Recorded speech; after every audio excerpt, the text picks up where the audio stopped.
नमस्कार साथियों, आप सभी का वर्षिका एकेडमी में स्वागत है। आज हम आपको जो ऑडिटिंग है उसके अंदर कंपनी अधिनियम 2013 की धारा 139 से 148 जो कि संपरीक्षक से संबंधित है उसके बारे में आपको विस्तार से बताएंगे। ठीक है साथियों, हमने इसके ऑब्जेक्टिव क्वेश्चन 265 हमने अभी पीडीएफ बना के हमारी वर्षिका एकेडमी में प्ले स्टोर पर आप अपलोड कर सकते हैं, उसमें अपलोड कर दिए। अभी और ऑब्जेक्टिव क्वेश्चन बनेंगे। ठीक है साथियों, धीरे धीरे हम कोशिश करें बनाने की। अब हम चलते हैं। संपरीक्षक का उल्लेख कंपनी अधिनियम के अध्याय 10 में किया गया है, जिसमें धारा 139 से 148 दी गई है। अब साथियों देखो, इस छोटी सी लाइन में आपके 2 या 3 क्वेश्चन बन रहे हैं। सबसे पहले तो ये पूछा जा सकता है कि संपरीक्षक का उल्लेख कंपनी अधिनियम 2013 के किस अध्याय में दिया गया है, तो आपको बताना अध्याय 10 में। ठीक, जब आपसे ये पूछे कि संपरीक्षक का उल्लेख कंपनी अधिनियम 2013 की धारा 10 में उल्लेख किया गया है, उसमें कौन कौन सी धाराएं हैं, तो 139 से 148। जब ये पूछा जाए कि धारा 139 से 148 में संपरीक्षक का उल्लेख किया गया है जो कि कौन से अध्याय है, तो आपको अध्याय 10 देना। इस प्रकार से 2-4 क्वेश्चन घुमा के पूछा जा सकता है आपको, एक एक पॉइंट, क्योंकि आरएसएम भी आपका एग्जाम ले रही है और छोटी छोटी बातों का आपका नॉलेज होना चाहिए। ठीक है साथियों, आगे चलते हैं। धाराओं से संबंधित विवरण, विषय धारा और उपधारा। हल्का सा एक रिवीजन में कराता हूँ, वैसे तो आपको सबको नॉलेज है इसका। देखो, नियुक्ति, संपरीक्षक की नियुक्ति का जो प्रावधान है वह धारा 139 में दिया गया है और इसमें उपधारा कितनी है, 11। ठीक है साथियों, ध्यान रखना, उपधारा का भी आपको नॉलेज होना चाहिए। टोटल कितनी है, 11। संपरीक्षक को कब हटा सकता है, कब त्यागपत्र दिया जा सकता है, विशेष सूचना, इससे संबंधित प्रावधान धारा 140 में दिया गया है। अच्छा, इसमें कुल कितनी उपधारा है, 5 है। ठीक है। संपरीक्षक की पात्रता, योग्यता, अयोग्यता। साथियों, पात्रता को अहर्ता भी कह सकते हैं, योग्यता पात्रता, योग्यता, अहर्ता एक ही बात है। अयोग्यता, निर्हरता। ठीक है, ऑप्शन में आपको निर्हरता भी कह सकता है, जो कि धारा 141 में दी गई है। और कितने उपधारा है, 4 उपधारा है इसमें। ठीक है। अब आगे हम बात करते हैं पारिश्रमिक के बारे में। ठीक है, संपरीक्षक को कितना क्या पारिश्रमिक मिलेगा, क्या है, इसका उल्लेख धारा 142 में दिया गया है। और कितनी उपधारा है इसमें, 2 उपधारा है। कितनी है, 2। संपरीक्षक की क्या क्या शक्ति होगा, क्या क्या कर्तव्य होगा, वो क्या मानक होगा, यह उल्लेख धारा 143 में दिया गया है और इसमें कुल कितनी उपधारा है, 15 उपधारा है। ठीक है साथियों, अब आगे हम चलते हैं। कुछ सेवाएं नहीं दी जा सकती, कुछ सेवाएं ऐसी है जो कि जिससे संपरीक्षक द्वारा नहीं दी जाएगी, धारा 144 में। इसमें उपधारा कितनी है, 0। रिपोर्ट पर संपरीक्षक हस्ताक्षर कब करेगा, धारा 145 में है और उपधारा 0 है। साधारण अधिवेशन में इसको उपस्थित होने के लिए कहा जा सकता है, जो कि धारा 146 में है और उपधारा 0। धाराओं का जब उल्लंघन करता है, कहना का धारा 139 से 148 है, उन धाराओं का जब उल्लंघन किया जाता है तो उसमें दंड का प्रावधान किया गया। कंपनी का अलग किया गया, संपरीक्षक का अलग किया गया। तो धारा 147 में उसका उल्लेख किया गया। इसमें कितनी उपधारा है, 5 उपधारा है। ठीक है। केंद्र सरकार द्वारा लागत मदों की संपरीक्षा करना, किसकी, लागत मदों की संपरीक्षा करना, जो कि धारा 148 में उपधारा कितनी है, 8 दी गई है। ठीक है साथियों, ये बाहरी विवरण था जो आपको वैसे नॉलेज है, लेकिन आपको साथ में उपधारा का भी साथ ही एक चार्ट बना के ध्यान रखना है, इसको याद करना है एक बार हल्का सा। ठीक है। अब सबसे महत्वपूर्ण चीज़ है, इन जो धारा 139 से 148 अपन पढ़ा रहे हैं, उसमें कुछ अधिनियम का भी उल्लेख किया गया है। कौन कौन से अधिनियम है, सीमित दायित्व भागीदारी अधिनियम। आपको ऑप्शन में आ सकता है कि सीमित दायित्व भागीदारी अधिनियम कौन सा है, यहाँ 2008, 2009, 2010, 2011। आपको आंसर क्या देना, 2008। ठीक है साथियों। अगला क्वेश्चन है, नियंत्रक महालेखा परीक्षक। ये महत्वपूर्ण है साथियों, क्या है, नियंत्रक महालेखा परीक्षक, कर्तव्य, शक्तियां तथा सेवा की शर्तें, अधिनियम कौन सा है, यह अधिनियम आएगा 1971। यहाँ ऑप्शन में चेंज होगा, 72, 73, 61। आपको क्या बताना है, 1971। ठीक है। अगला है चार्टेड अकाउंटेंट अधिनियम, ये तो सबको नॉलेज है, 1949 है। ठीक है साथियों। लागत और संक्रम लेखापाल अधिनियम, ये महत्वपूर्ण साथियों, लागत और संक्रम लेखापाल अधिनियम कौन सा है, 1959। ठीक है साथियों, हल्का सा मैं ये इन धाराओं में इन 3 अधिनियम का उल्लेख किया गया। क्या, सीमित दायित्व भागीदारी अधिनियम की बात करें तो आपको बताना 2008। नियंत्रक महालेखा परीक्षक, कर्तव्य शक्तियाँ तथा सेवा की शर्तें अधिनियम बात करें तो 1971, चार्टेड अकाउंटेंट 1949 है ही, लागत और संक्रम लेखापाल अधिनियम 1959 होता है। ठीक है साथियों, अब कुछ स्पष्टीकरण के बारे में बात करेंगे। पर स्पष्टीकरण मतलब जो धारा दी गई है 139 से 148, इनके अंदर कुछ स्पष्टीकरण भी अतः स्पेसिफाई किया गया है कि इसका अर्थ ये समझना है, ये करना आपको। ठीक है, उसके बारे में हम हल्का सा चर्चा कर लेते हैं। देखो, धारा 139 फर्स्ट में नियुक्ति में पुनः नियुक्ति भी है। ठीक, ये ऑप्शन में आ सकता है कि क्या नियुक्ति में पुनः नियुक्ति शामिल है, ये बात गलत है, ये सही है, या नियुक्ति में क्या शामिल है, तो आपको बताना पुनः नियुक्ति। तो धारा 139 फर्स्ट में ये कहा गया है। ठीक है, आगे बात करते हैं। फर्म शब्द में सीमित दायित्व भागीदारी अधिनियम 2008 के अधीन निगमित सीमित दायित्व भागीदारी भी सम्मिलित है। ये धारा 139(4) में कहा गया। ठीक है, आगे बात करते हैं। फर्म की दशा में दायित्व ऐसे सभी भागीदारों का होगा जिन्होंने कंपनी अधिकारियों या निदेशक द्वारा या उनके संबंध में कपटपूर्वक कार्य किया जाता है। ठीक, कोई फर्म है, फर्म की दशा में उसका दायित्व कैसा होगा, ऐसा दायित्व सभी भागीदारों का होगा। ठीक, सभी भागीदारों का जिन्होंने कंपनी के अधिकारियों या निदेशक द्वारा उसके संबंध में कपटपूर्वक कार्य किया। ये धारा 140(5) में दी गई है। समपरीक्षक शर्त में समपरीक्षक फर्म भी सम्मिलित है। यह धारा 140(5) में कहा गया। साथियों, ये ऑप्शन में आ सकता है कि समपरीक्षक शर्त में समपरीक्षक फर्म भी शामिल है, जो कि धारा 140(5) में कहा गया है। ठीक है, अब आगे की हम बात करते हैं। अब एक एक सेक्शन की बात करेंगे। धारा 139। ठीक है, धारा 139 फर्स्ट में आपको पता है साथियों, नियुक्ति से संबंधित हमने चार्ट में बताया था। प्रत्येक कंपनी को प्रथम वार्षिक साधारण अधिवेशन में सबसे पहले क्या है, जो कि पहला वार्षिक साधारण अधिवेशन होगा, उसमें प्रत्येक कंपनी को संपरीक्षक की नियुक्ति करनी होती है। ठीक है, ये धारा 139(1) चल रही है। ये कब तक पद धारण करेगा, अधिवेशन समाप्त होने से छठे वार्षिक साधारण अधिवेशन के समाप्त होने तक। जैसे ये अधिवेशन होता है, अधिवेशन जैसे समाप्त होने से छठे वार्षिक साधारण अधिवेशन समाप्त होने तक तथा उसके पश्चात छठे अधिवेशन के समाप्त होने तक अपना पद धारण करता है। ध्यान रखना साथियों, नियुक्ति से पूर्व की शर्तें। धारा 139 फर्स्ट के अंदर यदि किसी संपरीक्षक को नियुक्त किया जाता है तो सबसे पहले उसको 3 शर्तें पूरी करनी होगी। क्या, उससे सहमति लेनी होगी, उससे एक प्रमाण पत्र लिया जाएगा कि नियुक्ति की 20 शर्तों के अधीन होगी, अर्थात जो शर्तें निर्धारित की जाएगी उसके अधीन तेरी नियुक्ति रहेगी। ठीक है, और धारा 141 के उपबंधों के बारे में जानकारी होनी चाहिए। जो धारा 141 में जो भी दी गई है उसके बारे में पूरा आपको जानकारी होनी चाहिए। लिखित सहमति लेंगे और ये भी प्रमाण पत्र लेंगे कि 20 शर्तों पूरा करेगा, और धारा 41 के उपबंधों की जानकारी है ये प्रमाण पत्र में अभिलिखित किया जाएगा। ठीक है, ये भी प्रमाण पत्र अभिलिखित किया जाएगा। अब नियुक्ति की सूचना, जैसे ही धारा 139 फर्स्ट में किसी व्यक्ति की नियुक्ति की जाती है संपरीक्षक की, तो कंपनी 15 दिन में इसकी सूचना किसको देगी, रजिस्ट्रार को देगी। अब देखो ऑप्शन में क्या आएगा, जैसे धारा 139 फर्स्ट में किसी संपरीक्षक नियुक्ति की जाती है तो सबसे पहले सूचना किसको दी जाएगी, ठीक है, निदेशक बोर्ड को, और उसको कई चेंज कर सकते हो, आपको बताना रजिस्ट्रार को। और कितने दिन में, 15 दिन में। 2 क्वेश्चन बन रहे हैं। ठीक है, नोट, नियुक्ति में पुनः नियुक्ति भी शामिल है, ये हमने पहले ही करा दिया आपको। ठीक है, अब धारा 139(2) पे चलते हैं। कोई भी सूचीबद्ध कंपनी है, ठीक है, सूचीबद्ध रजिस्टर्ड कंपनी निम्न संप्रेषक की नियुक्ति या पुनः नियुक्ति नहीं करेगी। कौन कौन से संप्रेषक की नियुक्ति नहीं करेगी, सबसे पहले व्यक्ति के मामले में और एक फर्म के मामले में। व्यक्ति के मामले में जो 5 क्रमवर्ती वर्षों की एक पदावधि से अधिक के लिए, ठीक है, 5 क्रमवर्ती वर्षों की एक पदावधि अर्थात 1 वर्ष से अधिक के लिए नियुक्ति नहीं करेगा। दूसरा संप्रेषक फर्म 5 क्रमवर्ती वर्षों की 2 पदावधि से अधिक के लिए, ठीक, नहीं करेगा।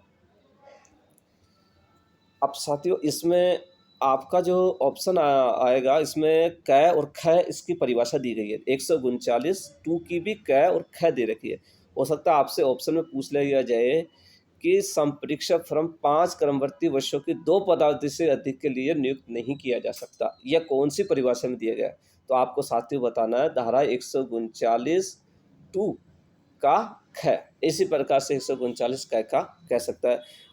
ऑप्शन में क्या होगा साथियों, आप जल्दीबाजी में गलत कर जाएंगे। यहाँ परिवर्तन होगा, यहाँ 2 पदावती है, यहाँ 1 पदावती है, ठीक है, और यहाँ अधिक है, यहाँ पे भी अधिक है।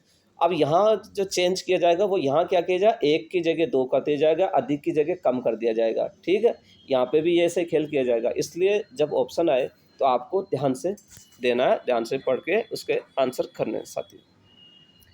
व्यक्ति व संपरीक्षा फर्म को, अब धारा 139 क्या कहती है इस प्रकार के व्यक्ति को 5 वर्ष पूरा होने पर पुनः उसी कंपनी में संप्रेषक के रूप में नियुक्त किया जा सकता है। व्यक्ति को या संप्रेषक फर्म में जैसे ही 5 वर्ष पूरे हो गए हो तो पुनः वापस नियुक्त नहीं किया जा सकेगा।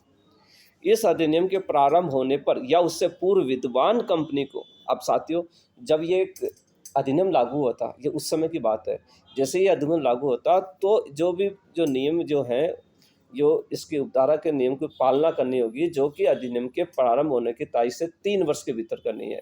तो ये भी ऑप्शन आ सकता है कि जब ये अधिनियम लागू हुआ था उस वक्त धारा 149 की पालना कितने समय के अंदर करनी थी? 3 वर्ष के अंदर अंदर करनी थी। ठीक है, अब चलते हैं 139(3) में। कंपनी के सदस्य लेखा परीक्षा के लिए ऐसा प्रावधान कर सकेगी कि क्या, अब कंपनी के सदस्य क्या कर सकते हैं? लेखा परीक्षा के लिए वो ऐसा प्रावधान कर सकते हैं, क्या के अंदर कहा गया है कि लेखा परीक्षा और उसकी टीम चक्रानुक्रमित कर सकती है। चक्रानुक्रमित चक्कर क्रम के अनुसार कि पहले ये फिर ये इस प्रकार से आते रहे, चक्कर के अनुसार घूमते रोटेशन से आती रहे। खैर, लेखा परीक्षा एक से अधिक संपरीक्षक द्वारा की जा सकती है। अब तो आपसे ऑप्शन में आ सकता है कि लेखा परीक्षा एक से अधिक संपरीक्षकों द्वारा की जा सकती है, ये वाक्य गलत है या सही? तब आपको आंसर देना सही है। दूसरा इसमें बनेगा कि लेखा परीक्षा एक से अधिक संपरीक्षक द्वारा की जा सकती है, यह कौन सी धारा में दिया गया? तब आपको 139(3) का ख आंसर देना साथियों। क्या देना? 139(3) का ख आंसर देना। ठीक है, धारा 139(4) क्या कहती है? केंद्र सरकार उपधारा 2 के अनुसरण में संप्रेषक को चक्रानुक्रमित कर सकेगी। ध्यान रखना, दोनों में अंतर क्या है। 139(4) तो क्या कह रही है? केंद्र सरकार करेगी, चक्रानुक्रमित करेगी, जबकि धारा 139(3) में कौन कर रहा है? कंपनी कर रही है। कंपनी के जो सदस्य है वो चक्रानुक्रमित कर सकते हैं, ऐसा प्रावधान कर सकते हैं उसमें। अब 139(5) में चलते हैं। केंद्र सरकार राज्य सरकार के स्वामित्वाधीन या नियंत्रणाधीन किसी अन्य कंपनी के दिशा में, अब यहाँ बात करें अपन अन्य कंपनी, ठीक, अंतर ये हैगा 139(5) में आपको अंतर ध्यान रखना, अन्य कंपनी का। अन्य कंपनी की दिशा में नियंत्रक महालेखा परीक्षक वित्त वर्ष के प्रारंभ से 180 दिन में संप्रेषक की नियुक्ति करेगा। जब आपसे पूछा जाए कि केंद्र सरकार और राज्य सरकार के स्वामित्वाधीन या नियंत्रणाधीन किसी अन्य कंपनी की दिशा में एजी नियंत्रक महालेखा परीक्षक कब संप्रेषक नियुक्ति कर सकता है, तो आपको बताना 180 दिन के अंदर। कब? वित्त वर्ष के प्रारंभ से, ना कि वित्त वर्ष के अंत में या बीच में, ऐसा ऑप्शन कुछ भी हो सकता है। आपको आंसर देना वित्त वर्ष के प्रारंभ से। ठीक है साथियों, यह कब तक रहेगा? यह वार्षिक साधारण अधिवेशन समाप्ति तक लेखे अंगीकृत किए जाने तक पद धारण करेगा। ठीक, दो बातें, कब? वार्षिक साधारण अधिवेशन का समाप्त होने तक, और लेखे जब तक अंगीकृत किए जाते हैं तब तक धारण करेगा। अब 139(6) में चलते हैं। सरकारी कंपनी से भिन्न किसी कंपनी का प्रथम संप्रेषक। ठीक, सरकारी कंपनी से भिन्न किसी कंपनी का प्रथम संप्रेषक की नियुक्ति के बारे में बात करते हैं। कंपनी के रजिस्ट्रीकरण की तारीख से 30 दिन के भीतर निदेशक बोर्ड द्वारा नियुक्ति की जाएगी। कौन करेगा? ऐसे व्यक्ति की कंपनी के रजिस्ट्रीकरण की तारीख से 30 दिन के अंदर किया जाएगा। कौन करेगा? निदेशक बोर्ड करेगा। ठीक है, अब आगे आ जाओ। यदि मान लो ये बोर्ड असफल हो जाता है उसकी नियुक्ति करने में, तब कंपनी के सदस्य 90 दिन में असाधारण अधिवेशन नियुक्त करेंगे। अब यहाँ आपके ऑप्शन में क्या आएगा? असाधारण अधिवेशन की जगह क्या लिख दिया जाएगा? साधारण अधिवेशन, वार्षिक अधिवेशन। ठीक, इस प्रकार से इस ऑप्शन को आपको चेंज कर दिया जाएगा ऑप्शन में, तो ध्यान रखना आपको, और ये दिवस चेंज कर दिया जाएगा। इन दोनों का ध्यान रखना। जब ये बोर्ड असफल होता है तो 90 दिन में कंपनी के सदस्य करेंगे असाधारण अधिवेशन।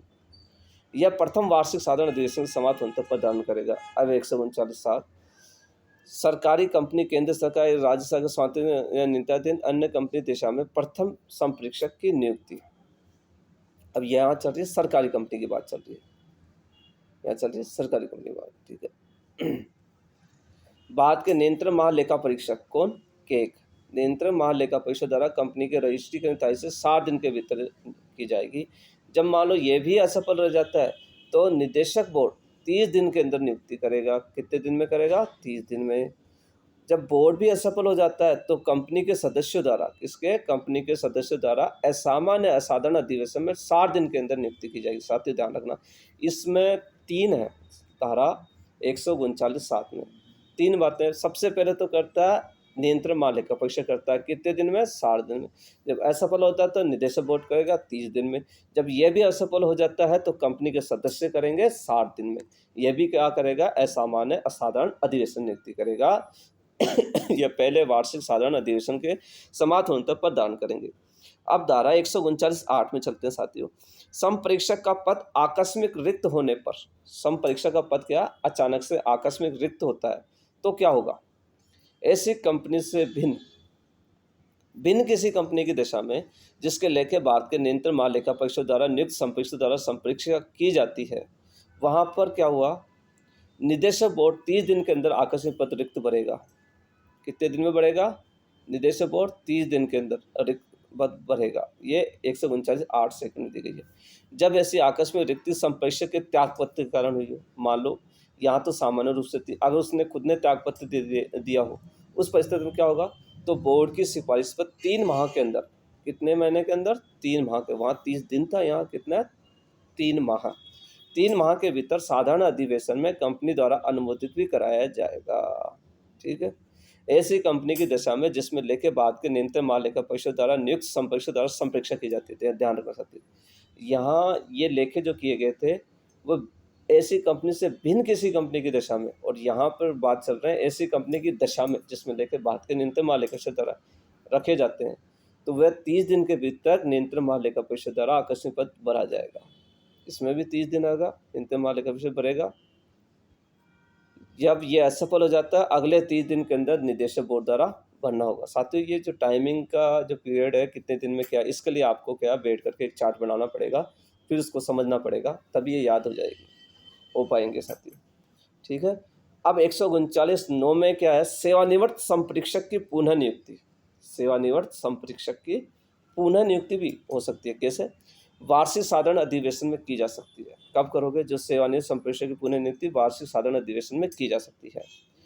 यदि किस परिस्थिति में? यदि पुनः नियुक्ति के लिए अयोग्य या निर्हित नहीं किया गया, 2 परिस्थिति में किया जाएगा। सेवानिवृत्त संप्रेषक पुनः नियुक्ति कब की जाएगी? जब अयोग्य घोषित नहीं किया गया हो, उसने असहमति लिखित में ना दी हो, और नियुक्त नहीं किए जाने के संबंध में कोई प्रावधान न किया गया, अर्थात नियमों में ऐसा कोई प्रावधान भी नहीं होना चाहिए कि सेवानिवृत्त की नियुक्ति नहीं हो सकती हो। ठीक है। तो 3 चीज़ें होगी तो ही सेवानिवृत्त संप्रेषक की पुनः नियुक्ति हो सकती है। क्या?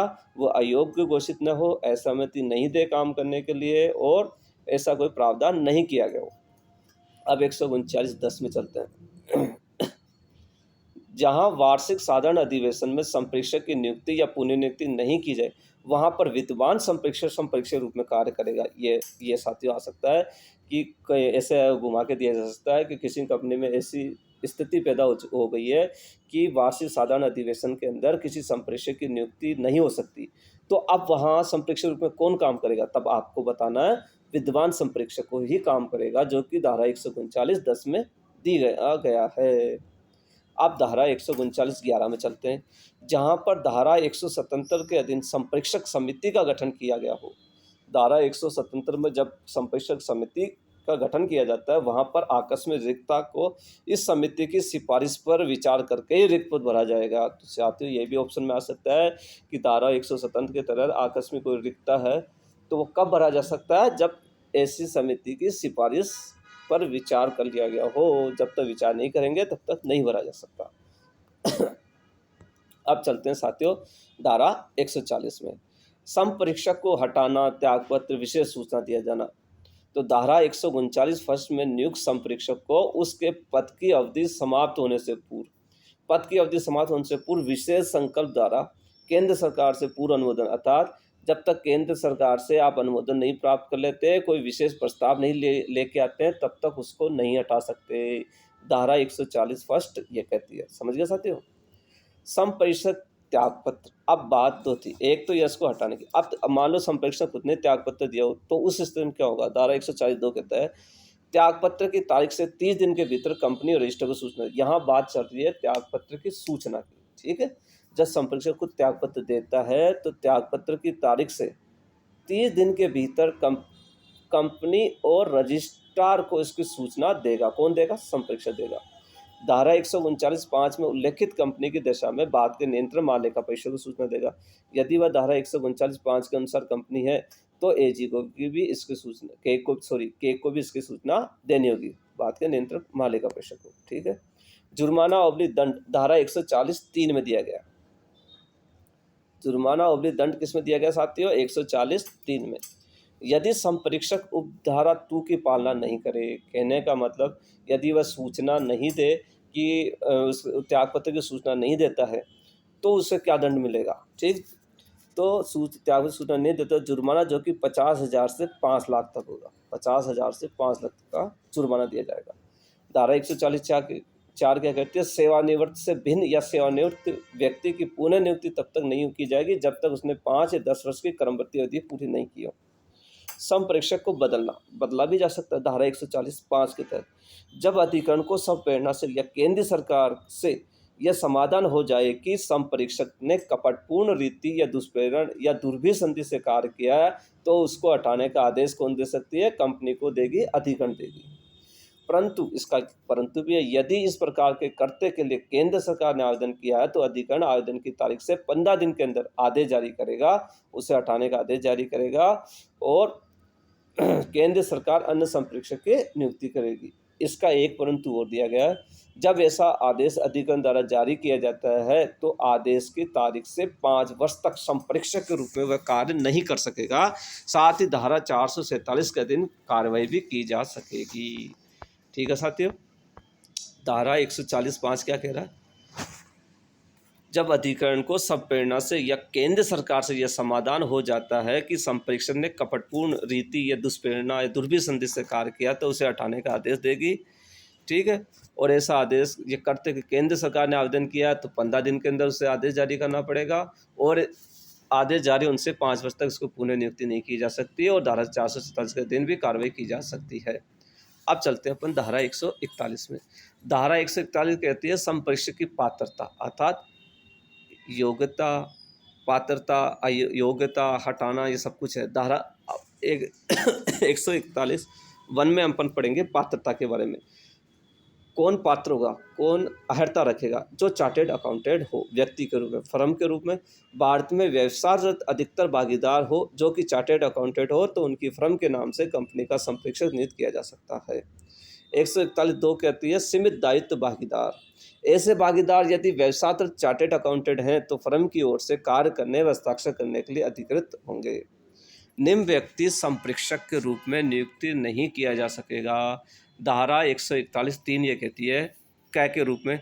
सीमित दायित्व भागीदारी से भिन्न कोई भी निकाय, में कोई कंपनी का कोई अधिकारी या कर्मचारी, इसमें ऑप्शन में आएगा या कोई कंपनी का अधिकारी या कर्मचारी का संप्रेषक रूप में नियुक्त किया जा सकता है, आपको बताना नहीं। यह कौन सी परिभाषा दिया है? तो 141(3) का ख आपको आंसर देना। ये मोस्ट है साथियों।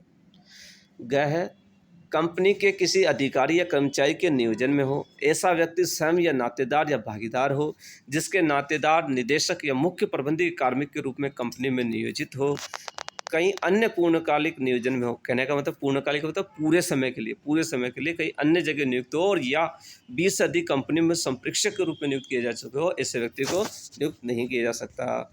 जब न्यायालय द्वारा निर्दोष ठहराया गया हो तो आदेश की तारीख से 10 वर्ष की अवधि नहीं बीती होता, 10 वर्ष की अवधि पूरी नहीं हो तब तक ऐसे व्यक्ति को संप्रेषक के रूप में नियुक्त नहीं किया जा सकता। धारा 141(5) क्या कहती है? कोई भी संप्रेषक यदि नियुक्ति के पश्चात उपधारा 3 के अनुसार पात्र नहीं पाया जाता है तो उसका पत्र रिक्त माना जाएगा और ऐसी रिक्ति आकस्मिक रिक्ति समझी जाएगी। अब चलते हैं साथियों, हम धारा 142 में है पारिश्रमिक, अर्थात उससे वेतन वगैरह जो मिलेगा वो क्या मिलेगा। धारा 142 फर्स्ट ये कहती है कि साधारण अधिवेशन में या ऐसी रीति से जो अवधारित की जाए, तो इसका पारिश्रमिक का उल्लेख कहाँ दिया जाएगा? साधारण अधिवेशन में या अन्य कोई रीति जो उल्लेखित की गई हो। परंतु जब निदेशक बोर्ड पहले संप्रेषक का पारिश्रमिक नियुक्त कर सकती है। 142(2) क्या कहता है कि पारिश्रमिक में क्या क्या सम्मिलित है? साथियों महत्वपूर्ण है, देखो इसमें से एक आपको ऑब्जेक्टिव क्वेश्चन आने की संभावना है। पारिश्रमिक में क्या सम्मिलित है, पारिश्रमिक क्या सम्मिलित नहीं है। अब हम बात कर रहे हैं पारिश्रमिक में क्या सम्मिलित है, जो कि धारा 142(2) में दी गई। क्या है? संप्रेषक को देय फीस, किया गया व्यय और दी गई अन्य सुविधा। ठीक, फीस, व्यय और सुविधा, यह तो सम्मिलित है। अब पारिश्रमिक क्या सम्मिलित नहीं है? कंपनी के अनुरोध पर, अर्थात जब कंपनी ने किसी विशेष रूप से कुछ काम करने का कहा गया हो, अनुरोध पर की गई अन्य सेवा के लिए दे कोई पारिश्रमिक, यह इसमें सम्मिलित नहीं है। धारा 143 में आ जाओ।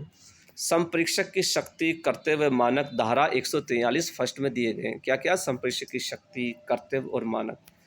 लेखा बहियों और वाउचर तक पहुंच रखना। क्या क्या? वो लेखा बहियों और वाउचर जो है वहाँ तक पहुंच रख सकता है, वहाँ देख सकता है उनको। जानकारी व स्पष्टीकरण जो कि कर्तव्य के लिए आवश्यक हो वो मांग सकता है। धारा 143(3) क्या कहती है? संप्रेषक की रिपोर्ट में अभिकथन। क्या क्या अभिकथन होगा? सभी जानकारी व स्पष्टीकरण प्राप्त कर लिए गए हैं जो आवश्यक समझे गए हैं। लेखा बहियाँ विधि द्वारा जो अपेक्षित है उसके अनुसार तैयार कर ली गई है। तुलन पत्र व लाभ हानि बहिया व विवरणी का सही है। वित्तीय विवरण लेखा मानकों के अनुसार सही है के संबंध में राय देना। वित्तीय विवरण का अनुपूरक समीक्षा, यह साथी महत्वपूर्ण है। ठीक है, जब आपसे पूछा जाए कि जो वित्तीय विवरण की जो पेश किए गए उसके अनुपूरक समीक्षा की जा सकती है, तो आपको बताना है धारा 143(6) में की जा सकती है। कौन कर सकता है? के कर सकता है कौन? नियंत्रक एवं महालेखा परीक्षक की रिपोर्ट की तारीख से 60 दिन के भीतर किया जा सकता है। कौन कर सकता है? कि एक द्वारा कब किया जा सकता है? जब रिपोर्ट पेश की जाती है तो उससे 60 दिन के भीतर की जा सकती है। धारा 139(9) कहता है संपरीक्षा मानकों का पालन करना। 143(9). अब 143(10) लेखा मानक कैसे निर्धारण किया जाएगा? केंद्र सरकार करेगी। अब 143(10) में आपसे पूछा जा सकता है कि लेखा मानक का निर्धारण कौन करेगा? आपको बताना है केंद्र सरकार करेगी। केंद्र सरकार कैसे करेगी? राष्ट्रीय वित्तीय रिपोर्टिंग प्राधिकरण से परामर्श करेगी एवं चार्टेड अकाउंटेंट संस्था की सिफारिश के आधार पर करेगी। ठीक है, जब आपसे पूछा जाए लेखा मानक कैसे निर्धारण किया जाएगा? केंद्र सरकार करेगी। और केंद्र सरकार कैसे करेगी? राष्ट्रीय वित्तीय रिपोर्टिंग प्राधिकरण से और चार्टेड अकाउंट संस्था की सिफारिश या परामर्श से करेगी। 143(12) क्या कह रहा? अधिकारी व कर्मचारी ने कपट किया। जब अधिकारी और कर्मचारी कपट करते हैं, यदि कंपनी के अधिकारी या कर्मचारी ने कोई कपट किया है तो ऐसी सूचना की जानकारी केंद्र सरकार को तुरंत संप्रेषक देगा। जब इसमें ये पूछा जा सकता है आपसे, जब कोई अधिकारी या कर्मचारी कोई कपट करता है तो संप्रेषक इसकी सूचना तुरंत किसको देनी होगी? केंद्र सरकार को देनी होगी। ठीक है, जो कि 143(12) में इसका उल्लेख किया गया है। अब आगे चलते हैं 143(15) में। सूचना नहीं देने पर दंड का प्रावधान। कौन सी सूचना नहीं देगा? कि अधिकारी कर्मचारी ने कोई कपट किया था। जब संप्रेषक उपधारा 12 के अनुसार किए गए कपट की सूचना केंद्र सरकार को नहीं देता है तो उससे जुर्माने से जो कि 1 लाख से 25 लाख तक हो सकेगा। कितना? 1 लाख से 25 लाख तक देना होगा। अब धारा 144 क्या कह रही है? संप्रेषक द्वारा कतिपय सेवाएं प्रदान नहीं की जाएगी। कौन कौन सी सेवाएं? कौन सी सेवा संप्रेषक कर सकता है? एक तो निदेशक बोर्ड या संप्रेषक समिति द्वारा जो अनुमोदित किए गए हैं। कौन कर, आपसे ये भी आ सकता है कि कौन कौन सी सेवा दे सकता है? एक जो निदेशक बोर्ड और संप्रेषक समिति द्वारा जो निर्धारण किया गया है, अनुमोदित की गई है, उन्हीं सेवा को वो कर सकता है। अब कौन कौन सी नहीं कर सकता? लेखाक्रम और बही खाता रखने की सेवा। बस लेखा और बही खाता तो रखेगा थोड़ी, वो तो कंपनी रखेगी जो भी है जहाँ पे। आंतरिक समीक्षा नहीं कर सकता। किसी वित्तीय सूचना प्रणाली की परिकल्पना और क्रियान्वयन नहीं कर सकता। बीमा संबंधित सेवाओं के बारे में कुछ काम नहीं कर सकता। विनिधान परामर्श सेवा नहीं करेगा। विनिदा बैंककारी सेवा नहीं करेगा। बाह्य स्रोत की वित्तीय सेवाएं प्रदान करना, प्रबंध सेवाएं, किसी अन्य प्रकार की सेवाओं को वो नहीं कर सकता। ये सब धारा 144 में किया गया है प्रावधान। अब धारा 145 में चलते हैं। संप्रेषक द्वारा धारा 141(2) के उपबंधों के अनुसार संप्रेषक रिपोर्ट पर हस्ताक्षर करेगा। संप्रेषक रिपोर्ट पर हस्ताक्षर के प्रावधान के बारे में पूछा जाए तो आपको साथियों धारा 145 देना है बस। धारा 146 क्या कहते हैं? संप्रेषक का साधारण अधिवेशन में उपस्थित होना। अब साधारण अधिवेशन में कौन उपस्थित होने का प्रावधान धारा 146 में दिया गया, लेकिन कौन हो सकता है? एक तो साधारण अधिवेशन संप्रेषक या तो खुद हो सकता है या उसका प्रतिनिधि। दो हो सकते हैं, या तो संप्रेषक खुद हो या इसका प्रतिनिधि। प्रतिनिधि क्या होगा? जो संप्रेषक की योग्यता रखता हो। अब हम बात करें धारा 147 जो महत्वपूर्ण है, दंड का प्रावधान। अब सबसे पहले तो हम दंड करेंगे 147 फर्स्ट में, कंपनी को क्या दंड मिलेगा, कंपनी की बात कर रहे हैं। ठीक है साथियों, धारा 139 से 146 का, कब का? 139 से 146 का उल्लंघन करने पर 25,000 से 5 लाख तक जुर्माना दिया जाएगा। ठीक, यदि कंपनी का अधिकारी दोषी हो तो उसको कारावास भी दिया जाएगा। कारावास भी दिया जो कि 1 वर्ष तक होगा। जुर्माना जो कि 10,000 से 1 लाख तक अथवा दोनों हो सकते हैं, अथवा दोनों। अब 147(2) की बात करते हैं। ये कौन करेगा? संपरीक्षक। 147(1) में कंपनी, 147(2) में संपरीक्षक को क्या दंड मिलेगा? जब धारा 139, धारा 143, धारा 144, धारा 145 का उल्लंघन करे तो जुर्माने से, जो कि 25,000 से 5 लाख, एक तो जुर्माना दिया जाएगा, कितना? 25,000 से 5 लाख हो सकेगा। जब यह संप्रेक्षक जानबूझकर प्रवंचना के आशय से ऐसा करता है तो उसे कारावास भी होगा, कितने वर्ष का? 1 वर्ष का कारावास भी होगा और जुर्माना भी होगा, जो कि 1 लाख से 25 लाख तक हो सकेगा। ठीक है। 147(3) में क्या करें? पारिश्रमिक वसूलना। कहना का मतलब, अब जो पारिश्रमिक दिया गया वो कब वसूला जा सकता है? उपधारा 2 के अधीन जब दोषित होने पर, ठीक है, जब संपरीक्षक को धारा 147(2) में दोषित घोषित कर दिया जाता है तो उसको जो भी पारिश्रमिक दिया गया है उससे वसूल लिया जाएगा।